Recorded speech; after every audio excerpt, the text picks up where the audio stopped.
আমরা জানি দুই দেশের সম্পর্ক কিছুটা টানাপোড়েন চলতেছে, এটা একটা ইস্যু তো আছেই।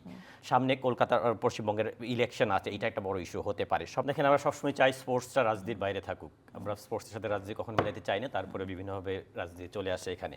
যেটা বলছিলেন এটা কিন্তু আইপিএল এর হিস্ট্রিতে ফার্স্ট না। 2013-এ এই শ্রীলঙ্কান ক্রিকেটারদের মুরালীধরন সহ 13 জন ক্রিকেটার শ্রীলঙ্কাধরন চেন্নাই খেলতে দিবে না, ওই সময় কিন্তু এই ইস্যুটা আইপিএলে আগেও একবার এসেছিল।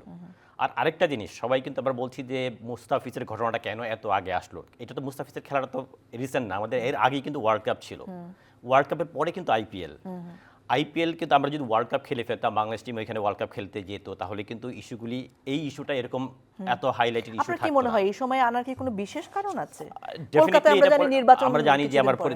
বাংলাদেশের পরিস্থিতির কারণে আমরা জানি দুই দেশের সম্পর্ক কিছুটা টানাপোড়েন চলতেছে, এটা একটা ইস্যু তো আছেই। সামনে কলকাতা আর পশ্চিমবঙ্গের ইলেকশন আছে, এটা একটা বড় ইস্যু হতে পারে। সবকিছু মিলে আমার মনে হয় এটা যদি পলিটিক্যাল চিন্তা না করতে, অনলি যদি স্পোর্টসের মধ্যে থাকতো, যেটা শুধু মুস্তাফিজ ইস্যুই থাকতো, তাহলে ডেফিনেটলি এটা এখন আসতো না, এটা থাকতো ওয়ার্ল্ড কাপের পরে। ইস্যু খেলাটা কিন্তু ওয়ার্ল্ড কাপের পরে, বাই দিস টাইম যখন ওয়ার্ল্ড কাপ হয়ে যেত তখন কিন্তু এই ইস্যুটা আর এরকম একটা বড় হট ইস্যু থাকতো না, তখন কিন্তু নরমাল। যেহেতু আমরা সিদ্ধান্ত নিয়েছি, বাংলাদেশের পক্ষ থেকে সিদ্ধান্ত নেওয়া হয়েছে যে ওয়ার্ল্ড কাপে বাংলাদেশ ভারতে কলকাতায় যে ম্যাচগুলো হওয়ার কথা ছিল তারা যাবে না নিরাপত্তাজনিত কারণে,